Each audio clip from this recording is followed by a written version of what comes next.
pour même des personnes retraitées, par exemple, qui commenceraient à se mettre sur les outils numériques parce qu'ils ont envie d'être à la page. C'est important qu'ils aient la notion de l'impact aussi derrière.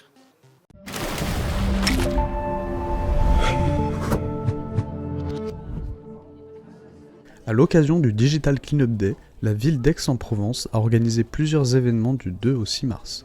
Durant cette semaine ont eu lieu des ateliers ayant pour but de découvrir les impacts du numérique et permettre d'adopter les bons gestes, comme le tri de données numériques, la sensibilisation à l'IA et le recyclage de matériel informatique.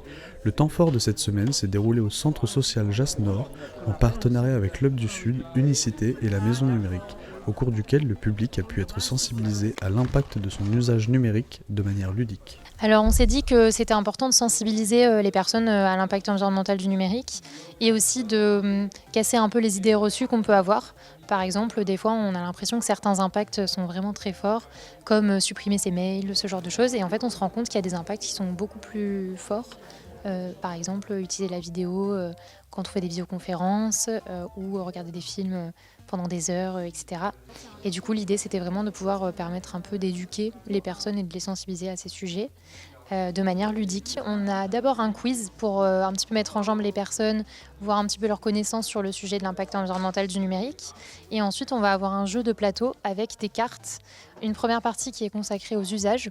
Donc, ils vont tirer des usages. Ça peut être par exemple de la consommation vidéo, regarder des films. Ça peut être aussi utiliser son ordinateur pour faire un travail bureautique. Ils vont placer des billes sur le plateau de jeu pour pouvoir équilibrer. C'est un plateau qui est en équilibre. Et ensuite, il va y avoir une partie sur les actions correctives qu'on a appelées, qui sont plutôt des usages, on va dire, positifs.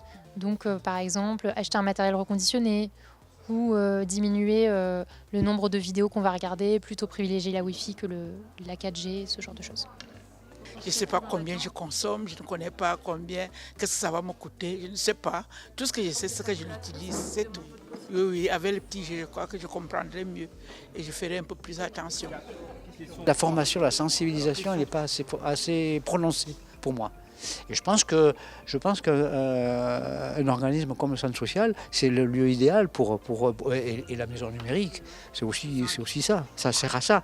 Donc l'essentiel, c'est de pouvoir trouver là où on a besoin ce qui est nécessaire à sa propre évolution. Si on arrive à développer ça au niveau des centres sociaux ou même scolaires, mais bien sûr, c'est gagné. La fracture numérique, c'est quelque chose de dramatique, et notamment pour les générations anciennes, je dirais, qui ne sont pas familiarisées avec le numérique, et à commencer par les mobiles, bien sûr. Et puis après, bien sûr, aussi, c'est comme la CAF, comme la Sécu, ou les recherches d'emploi. Je trouve qu'on a pas mal de campagnes maintenant de publicité aussi qui essayent d'éduquer sur ce sujet-là.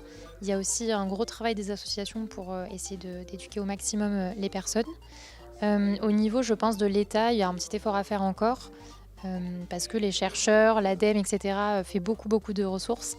Elles ne sont pas toujours très bien diffusées. Et je pense que certains types d'usagers, certaines personnes, n'ont pas accès à ces informations. Je pense que les infos existent, mais elles ont du mal à arriver aux destinataires. Et c'est un petit peu dommage. Il faudrait qu'il y ait un effort collectif plus important.